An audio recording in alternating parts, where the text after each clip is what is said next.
Mga kapatid, hindi lang ito tungkol kina Junila Castro at Jed Tamano, pero sila ang malinaw na mukha ng realidad na ilang beses na nating nakita. Dinukot, pinatahimik, pinalabas na ligtas, at nang nagsalita sila, ang militar na inirereklamo ang siya pang tumutol sa proteksyong ibinigay ng Korte Suprema.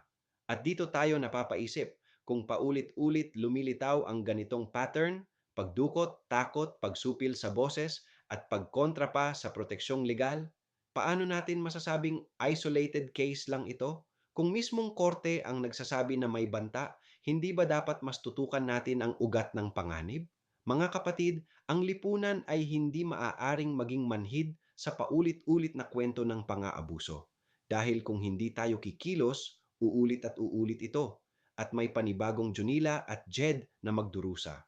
Ako, si Padre Jesse Galilea, may pusong Pinoy, kasama ninyo sa pananalig at pakikibakang panlipunan.